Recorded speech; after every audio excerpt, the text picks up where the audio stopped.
everybody had a message board on either their dorm room or their fraternity room door or whatever. And even at offices, professors and places like that, you had one of these white erasable message boards on your door.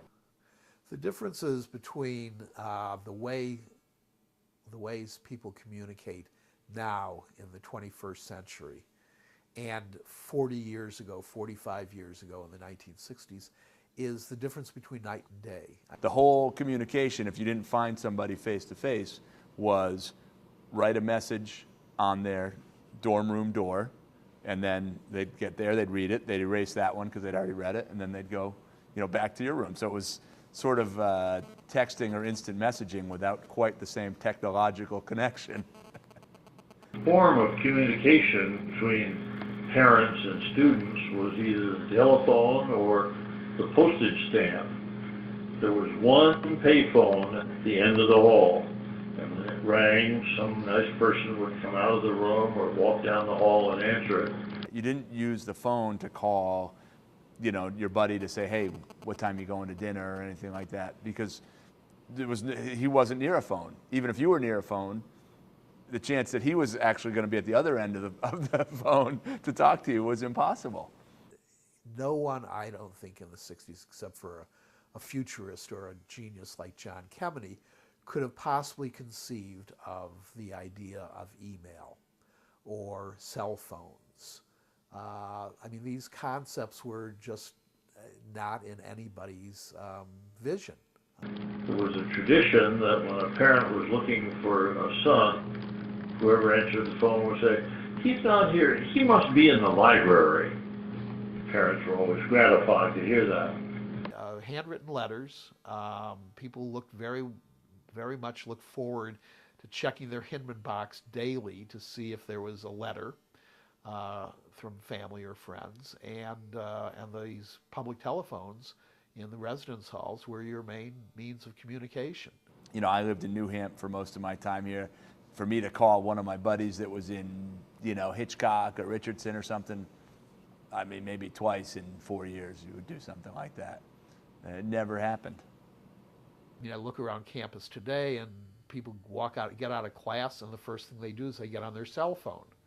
And that's something that was just completely foreign. The idea that you had to be in contact 24/7 just wasn't a concept back in the 1960s, and no one seemed to suffer as a result of it.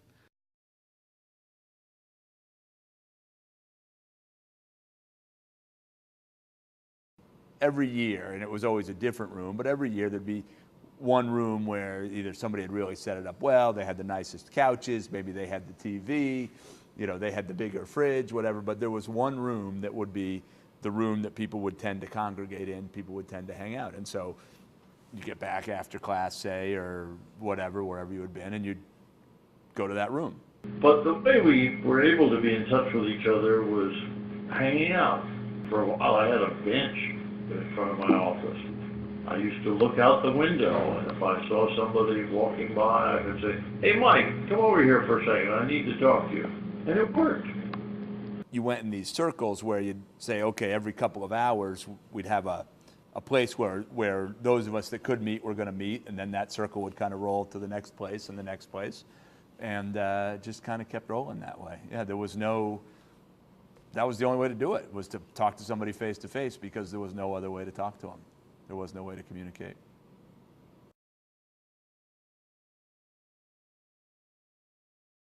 The way that you found out you were in trouble, or the way that you got summoned to the dean's office, was exactly that. The campus police would come and knock on your door, and if you weren't there, the campus police would leave a note on your whiteboard that would say, go see Dean so-and-so. Campus police were here, 12 o'clock on Tuesday. Go see Dean so-and-so in her office by Wednesday morning. How else would a dean find you? How would the dean know to get you? Where would they look for you? They didn't know. They had no, so the dean wasn't going to go knock on your door in the dorm room, so they sent the campus police. That was how they did it. The lack of communication could be very dangerous. I remember when I first started teaching at Dartmouth, there was a student who came and obviously was not happy, didn't go to class. His parents began to worry that they hadn't heard from him and hadn't been able to reach him. And after several weeks, they came up to see how he was and where he was.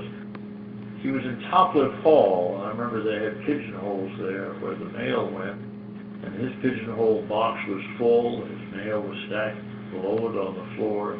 They called the dean's office, the dean didn't know where it was. The dean called his teachers, and all the teachers said, well, he wasn't in my class, but I assume he just dropped the class. Nobody knew that he was gone, and he was gone. He has vanished, and this is 2009. This is over almost 60 years ago now, and he has never been found. Now, I've often thought that if there were cell phones and other email and other forms of communication, the parents would have been alerted right away that there was a problem and would have caught up with him, I hope, right away.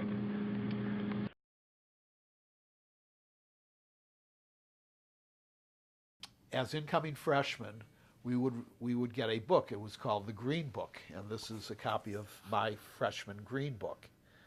And the book was a face book. It had the faces and the resumes of all the incoming freshmen in your class. And at the end of the book, there was a guide to women's colleges in the East. And each women's college had a profile, a description of what the women were like at those colleges, and then a list of all the residence halls and their phone numbers. Let me just give you an example. Skidmore College, which was particularly my favorite road trip because it was in New York State, and in those days the drinking age in New York State was 18 and the drinking age in every other surrounding state was 21. So Skidmore was a very popular road trip. It was about a 3-hour drive, but it was well worth it. In the freshman Green Book, Skidmore is described in the following way. Skidmore has been referred to as the girls' Dartmouth, right down to the last glass of beer and the last undone assignment. There are a number of appealing centers of liquid entertainment in Saratoga Springs, and a Skidmore road trip can't help but be highly successful. It then describes how to get to Skidmore from Hanover. And then it has a listing, in this case, for the college operator, which closes down at 11:30 p.m. So you had to make your phone calls before then. And then the college operator would connect you with the residence halls of the women or the girls you were looking for. Some of the phone numbers they have here are more specific to residence halls at various colleges. But this was sort of the Bible. So when I got here in '84, there was still a sort of dying out, but still pretty prevalent culture of the road trip to Colby Sawyer, the road trip to Holyoke or Smith. And, you know, I think by the time I left in '88, the guys that came after me probably never had those road trips. I wouldn't trade the 4 years that I had at Dartmouth College for any other 4 years.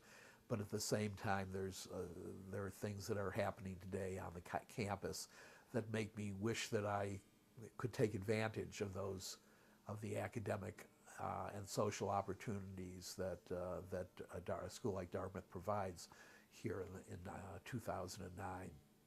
It just, you know, they have it so good. My Dartmouth experience from '84 to '88 was much more like, you know, somebody in '68 or even somebody in '48 than it is like somebody in 2008.